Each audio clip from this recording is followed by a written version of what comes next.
Good morning, class 10th. In the running topic of light, today we will study about the prism. आप लोग confuse थे कि ये किस टॉपिक का पार्ट है. This one is the topic of light. देखिए, लाइट वाले टॉपिक के अंदर जो आपकी बुक में दिए हुए हैं, there are the 2 chapters. The first one is light refraction and reflection and the second one is human eye and colorful world. So this is the part of human eye and colorful world. But due to this pandemic disease corona, your syllabus is deleted. Some portion of your syllabus is deleted. So both the topic merged to each other. दोनों टॉपिकों को एक साथ कर दिया गया है, तो इसलिए अब ये इस टॉपिक लाइट का ही भाग है. That is your last portion. Now we will see what is the meaning of a prism. Prism क्या होता है? Prism is a transparent medium which is bounded by the 2 surfaces.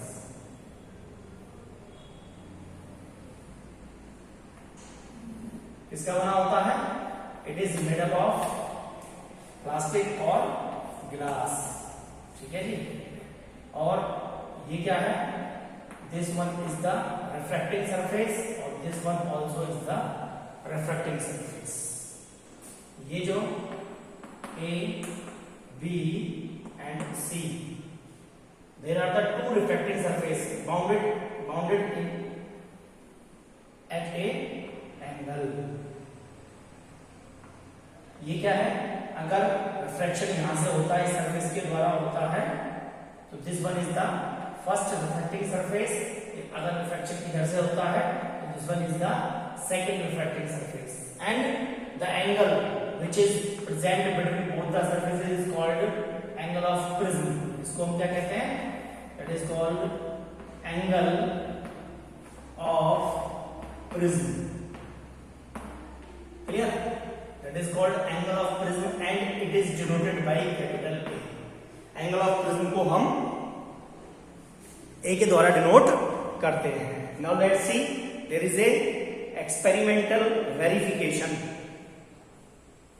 of prism to show that a ray of light bends towards the base on passing through the prism. ये आपकी जो lab activity है उसके अंदर ये practical भी है जो आपको करके देखेंगे. यानी अगर इस सरफेस से क्या पास करें, एक रिफ्रैक्टिंग सरफेस, इस रिफ्रैक्टिंग सरफेस से एक रे पास करें तो वो कैसे बेंड करती है, ये हमें एक्सपेरिमेंटली इसको क्या करना है? प्रूव करना है. So let's see the refraction of light through a prism.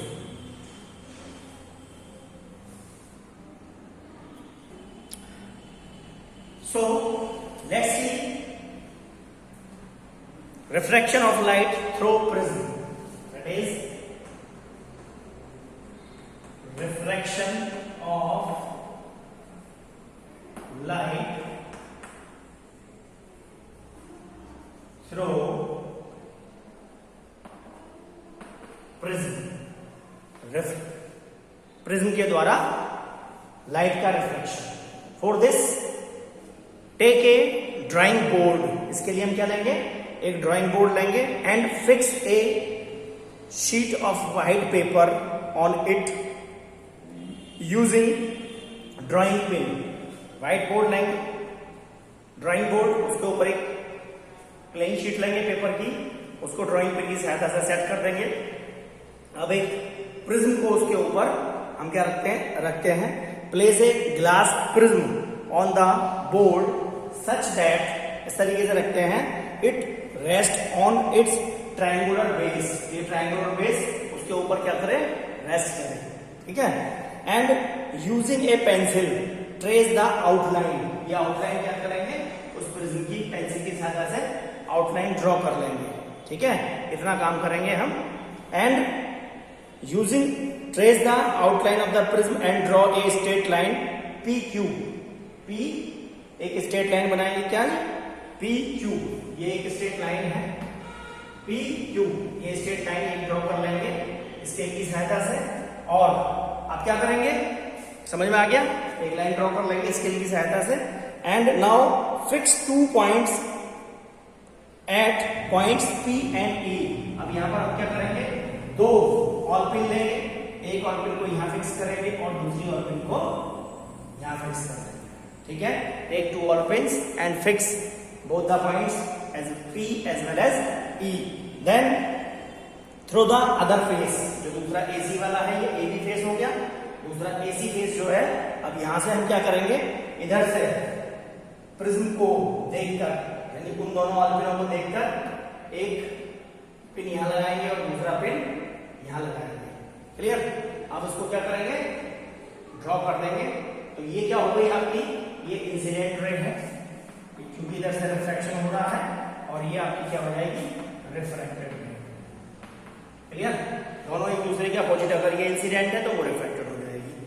आप क्या करेंगे, आप फिक्स 2 मोर पिन्स, ये हमने फिक्स कर दी, 2 मोर पिन्स F and S, और ये करी कैसे, such that the images of pins P and E, हमें P और E की इमेज बिल्कुल एक सीध के अंदर दिखाई दे रही होगी, ठीक है। Lie on the same line, जैसे ये यहाँ पर ये एक ही लाइन के ऊपर है, ऐसे ये हमको यहाँ पर भी कैसे नजर आएंगी, क्योंकि ये क्या है, रिफ्रैक्टिंग सरफेस है। यहाँ से जब इसका रिफ्रैक्शन देखोगे तो ये दोनों की दोनों ऑल पिन हमें एक सीध में नजर आएंगी। Clear. Now fix remove the glass prism. अब इस ग्लास प्रिज्म को जो रखा हुआ है इसके ऊपर हटा देते हैं, एंड द ज्वाइन PE को प्रोड्यूस करते हैं Q तक, till it meets eight Q and the nearest boundary of the prism. P और Q को हम क्या करेंगे, ज्वाइन करा देंगे। उसके बाद similarly join F and S, scale लेकर के F और S को भी क्या करेंगे, ज्वाइन करा देंगे, and produce to meet the face AC at R, ठीक है।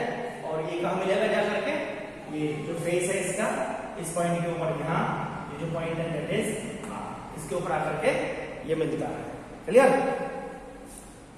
इसको हम R और S को क्या कर देंगे, ज्वाइन कर देंगे। इतना काम हमें करना है।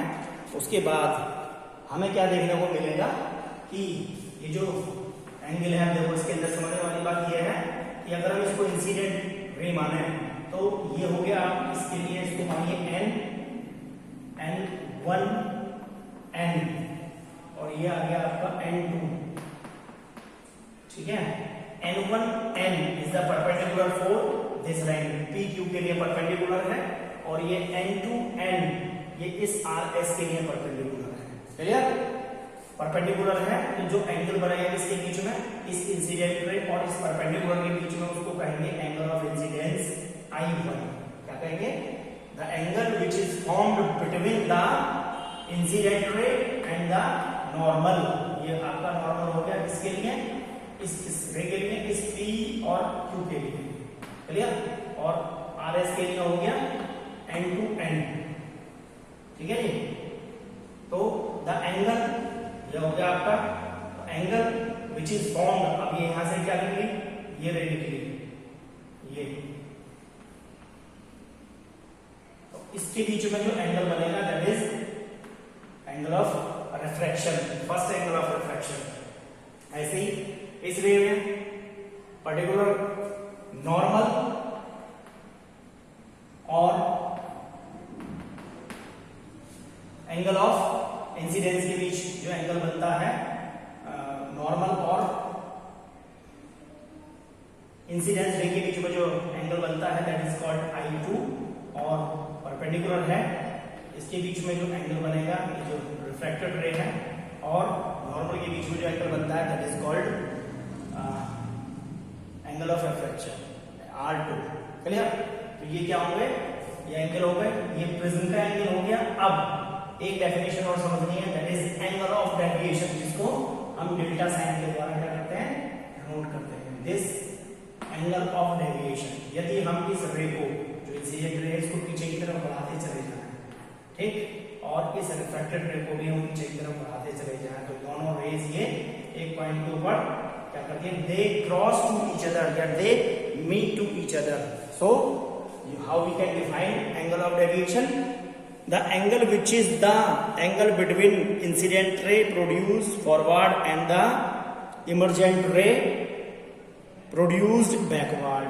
अगर हम इस इंसिडेंट रे को आगे की तरफ बढ़ाएं और इस इमर्जेंट रे को पीछे की तरफ बढ़ाएं तो जो एंगल प्रोड्यूस होता है उस एंगल को हम क्या कहते हैं, एंगल ऑफ डेविएशन, और इसको डेल्टा साइन के द्वारा डिनोट करते हैं। That is it is denoted by delta. Delta के द्वारा हम इसको डिनोट करते हैं। So this one is the refraction of light through a prism. Now factors affecting the angle of deviation. जो एंगल ऑफ डेविएशन आया है, कौन कौन से कारक ऐसे हैं जिनके ऊपर ये डिपेंड करता है। फैक्टर्स अफेक्टिंग डेल्टा, ठीक है जी। कौन कौन से फैक्टर ऐसे हैं उनको देखते हैं कि जिसके ऊपर एंगल ऑफ डेविएशन क्या करता है, डिपेंड करता है। तो सबसे पहला फैक्टर है आपका, दैट इज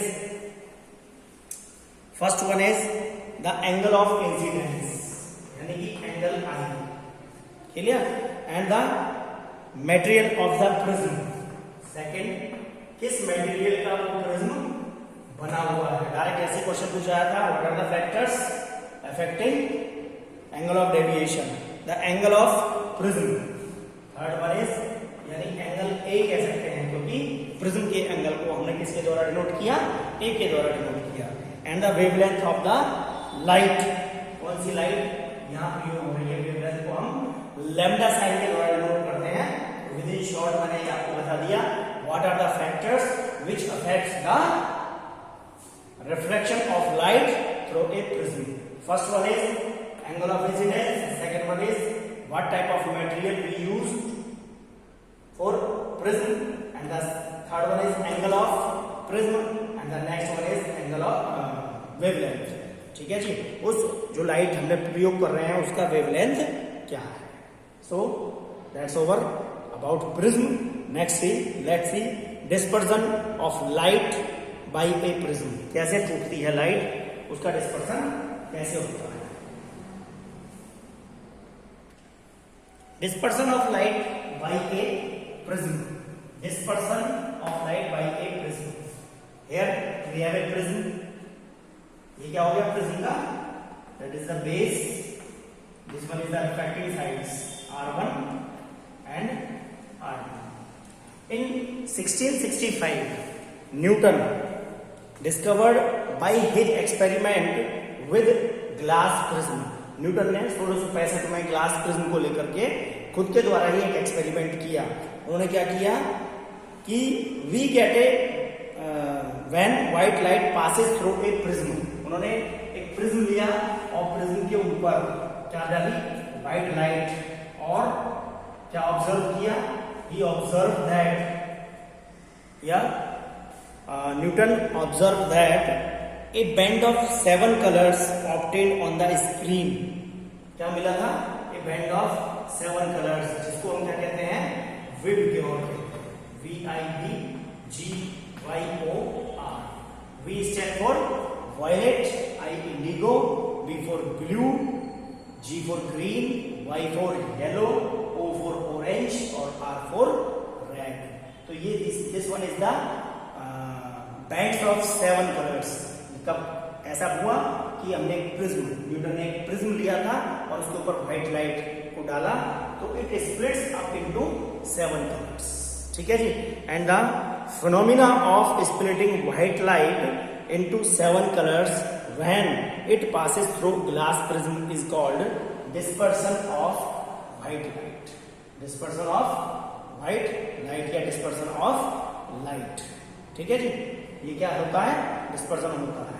तो इसके लिए जो एक्सपेरिमेंट किया गया, अब यदि हम रिकॉम्बिनेशन कर दें, अगर हम दो प्रिज्म को क्या करें, एक साथ ले लें, दो प्रिज्म को एक साथ ले लें, ठीक है जी, ये यहां से टूटा, ये 7 कलर्स के अंदर टूटेगा, ये 7 कलर्स आ गए।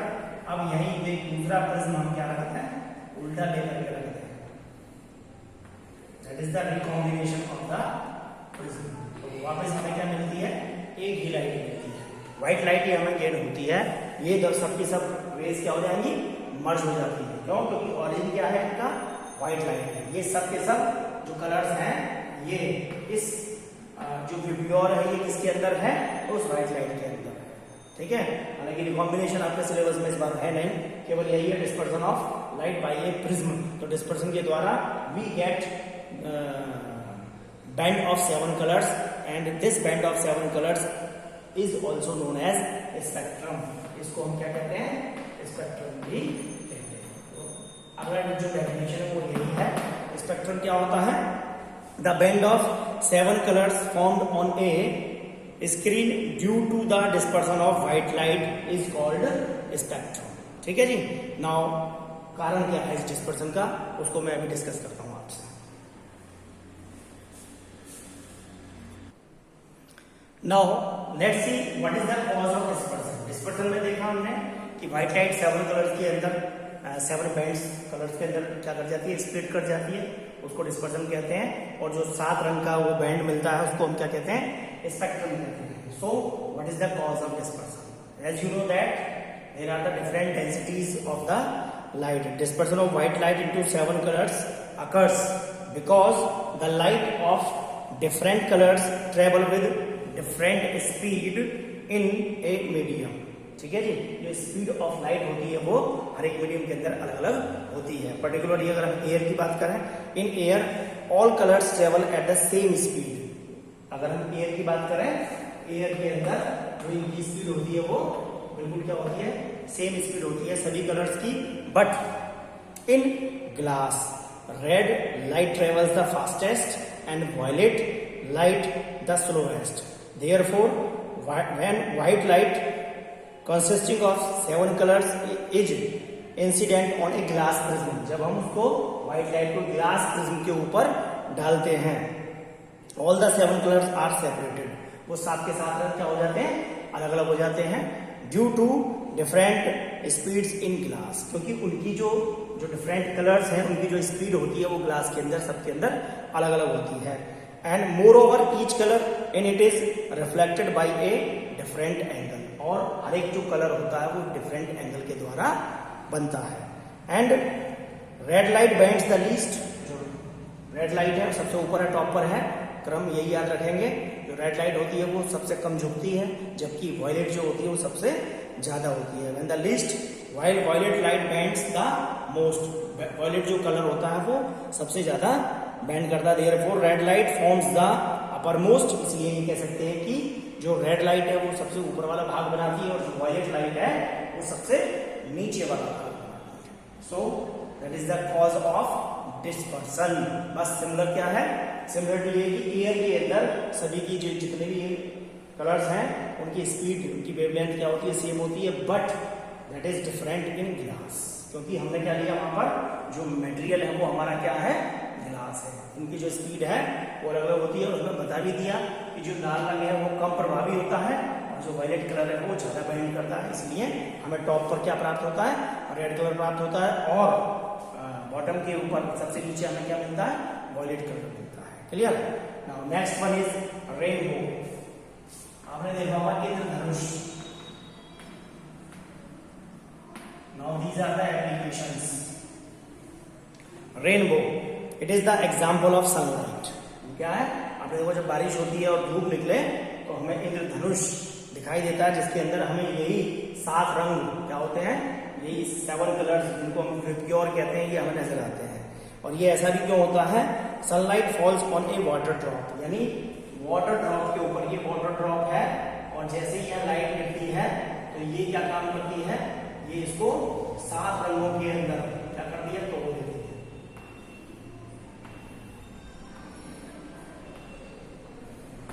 ठीक है जी, और वही 7 रंग हमें इसके अंदर नजर आते हैं, जिनको हम क्या कहते हैं, अभी हमने क्या लिया, विब्योर, VIBGYOR। मीन्स ये जो वाटर ड्रॉपलेट है ये किसकी भांति काम कर रही है, एक ग्लास प्रिज्म की भांति काम कर रही है। It acts as a glass prism, क्योंकि अभी हमने पढ़ा कि रेडिएशन क्या होता है, वाटर की जो ड्रॉपलेट है जैसी सन की रेज क्या पड़ती है, इस ड्रॉपलेट के ऊपर पड़ती है। ठीक है, तो एक ही रे लेते हैं बस, केवल ये रेज है, सन की रेज ड्रॉपलेट के ऊपर पड़ती है, तो ये सात रंग के अंदर क्या कर जाता है, डिवाइड कर देता है। इसका जो सीधा सीधा फैक्टर ये है कि जो वाटर की ड्रॉपलेट है वो it acts as a glass prism and splits up into 7 different colours. ठीक है जी। अब यहां पर भी कंडीशंस वही है कि जो रेड कलर है उसका विचलन डेविएशन कम होगा, जबकि वायलेट का डेविएशन क्या होता है, ज्यादा होता है। Clear? So this one is the formation और बहुत ही दैट इज द इम्पोर्टेंट। ठीक है, एग्जाम में कई बार ये पूछा गया है कि रेनबो कैसे फॉर्म होता है और उसके पीछे जो प्रिंसिपल है वो क्या है। तो डिस्पर्सन होता है, वहां पर स्पेक्ट्रम बन रहा है, आप लोग देख रहे हैं सातों कलर हमको क्या हो रहे हैं, मिल रहे हैं। टॉप पर हमें क्या मिल रहा है, रेड मिल रहा है, और बॉटम पर हमें क्या मिल रहा है, that is violet. Now atmospheric refraction. Atmospheric refraction क्या होते हैं और what are the applications of atmospheric refraction. Refraction of light takes place when light goes from an optical rarer medium to denser medium or vice versa, that is called atmospheric refraction. And when sunlight enters the earth atmosphere, जैसे ही सूर्य का प्रकाश जो atmosphere है, layer के ऊपर जो layer बनी हुई है वहां एंटर करता है, it continuously goes from rare to denser medium. तो वहां पर क्या होता है, वो रेयर मीडियम से क्या होता है कि सपोज करो कि ये लाइट आई, ठीक है जी, और रेयर से डेंसर मीडियम की तरफ है, ये रेयर मीडियम और ये डेंसर मीडियम, तो it bends towards the normal, वो नॉर्मल की तरफ क्या कर जाता है, झुक जाता है। And hence refraction of light takes place, the refraction of light taking place in atmosphere. चूंकि अब ये घटना कहां हो रही है, ये घटना एटमॉस्फेयर के अंदर हो रही है, इसलिए इसको हम क्या कहते हैं, एटमॉस्फेरिक रिफ्रैक्शन कहते हैं। Clear? That is the atmospheric refractions. There are so many applications of atmospheric refraction. जैसे सबसे पहले है twinkling of star. ठीक है जी, क्या होते हैं, स्टार की जो पोजीशन है वो हमको कैसी नजर आती है, ट्विंकल करती हुई नजर आती है। तो ट्विंकलिंग ऑफ स्टार का जो मेन कॉज है वो ये क्या है, आपका atmospheric refraction. Light emitted by stars, light जो होती है वो इमिट होती है किसके द्वारा, जो स्टार है। ठीक है, और स्टार जो होते हैं, देखो इसकी मैं पोजीशन आपको बता देता हूं।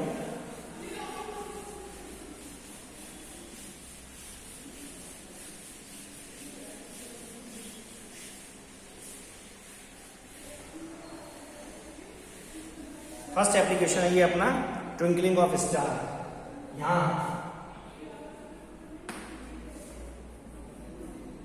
There are so many layers,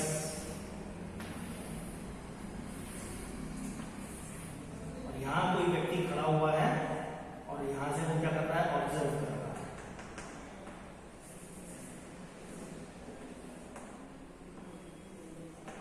तो जो एक्चुअल पोजीशन है, ठीक है, जो एक्चुअल पोजीशन है वो अपरेंट पोजीशन है वो नजर आती है। ठीक है, इसी को हम क्या कहते हैं, ट्विंकलिंग ऑफ स्टार कहते हैं, जबकि ऐसा नहीं होता। अभी क्या होगा, जैसे ही लाइट वो एंटर करेगी इस एटमॉस्फेयर के अंदर, क्लियर, तो यहां आप ये देखना है कि इसकी जो ये किधर की तरफ, ये रेयर मीडियम है, यहां पर अगर रेयर से डेंसर है तो आपको पता है कि ये क्या, अगर हम यहां पर ये क्या मान लें, नॉर्मल मान लें, तो ये कहां झुक जाएगी, it bends towards the normal. नियम है प्रकाश का कि अगर प्रकाश की किरण, ray of light rare medium से डेंसर मीडियम के अंदर जाती है तो it bends towards the normal, it bends towards the normal. दूसरा क्या है, and the second one is that if a ray of light passes through the denser to rarer medium then it's away from the normal। denser से rarer medium में ये क्या हो जाएगी, अलग दूर हट जाएगी, जबकि rarer से denser medium के अंदर ये क्या आ जाएगी, पास हो जाएगी। तो अब यहाँ पर यही पोजीशन रहती है, यहाँ से यहाँ गई, यहाँ से यहाँ आई, फिर यहाँ आई, फिर यहाँ आई और फिर ये यहाँ आई। तो हमें क्या नजर आएगी, अगर पोजीशन स्टार की ये है, ठीक है, तो हमें पोजीशन क्या नजर आएगी, ये नजर आएगी। दैट इज द फिनोमेना जिसको हम ट्विंकलिंग ऑफ स्टार कहते हैं। Only this one is the results of the, ये क्या है, these are the layers atmospheric reflection हो रहा है। दीज आर द लेयर्स जिनकी डेंसिटीज क्या होती है, सबकी अलग अलग होती है। अब यहाँ पर जब रे ऑफ लाइट एंटर करेगी डिफरेंट मीडियम के अंदर और डिफरेंट डेंसिटीज के अंदर, तो जो पोजीशन है हमें, जो एक्चुअल पोजीशन है वो अपरेंट पोजीशन नजर आती है। तो इसी को हम क्या कहते हैं, ट्विंकलिंग ऑफ स्टार कहते हैं।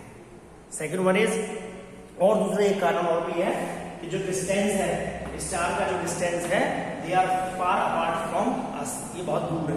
पहला कारण आप ये भी लिख सकते हैं कि they are far apart from us. Second question है आपका, प्लैनेट्स डू नॉट ट्विंकल, जो प्लैनेट होते हैं वो नहीं टिमटिमाते हैं। जैसे अभी हमने स्टडी किया ट्विंकलिंग ऑफ स्टार की, जो तारे हैं, स्टार है, वो टिमटिमाते हैं। सेकेंड क्वेश्चन है प्लैनेट डू नॉट ट्विंकल, कारण क्या है? फर्स्ट कॉज इज दैट कि planets are very close to the earth as compare to the star. Planet जो है वो बहुत नजदीक दूरी पर है। So the density of light we receive from the planet is very large, जो डेंसिटी होती है वो बहुत ज्यादा होती है। Therefore the variation in the brightness of the planet is not detected, hence planet do not twinkle, तारे नहीं टिमटिमाते हैं। Okay, so there are so many applications related with this, तो उसको हम एक छोटा सा वीडियो और बनाएंगे, उसके अंदर डिस्कस करेंगे। इस वीडियो के अंदर केवल इतना ही, ठीक है जी। तो इसको आप देखें, स्टडी करें और कंफ्यूज ना हो। अब जो लाइट वाला जितना भी पोर्शन मैंने आपको कराया है बिफोर दिस, और ये मिला करके केवल यही चैप्टर आपके सिलेबस में आना है और दूसरा कोई पार्ट सिलेबस में नहीं आएगा। इसी से रिलेटेड क्वेश्चन आंसर आप अच्छे से तैयार कीजिए। इसके बाद आपको विद न्यूमेरिकल असाइनमेंट मिलेगा, जिसको आपने मुझे सॉल्व करके भेजना है। Some of you are not sending, then बेटा आप 10th क्लास में हैं, आपकी इस बार बोर्ड क्लास है, so concentrate, always concentrate at your studies. Okay, so have a nice day, thank you very much.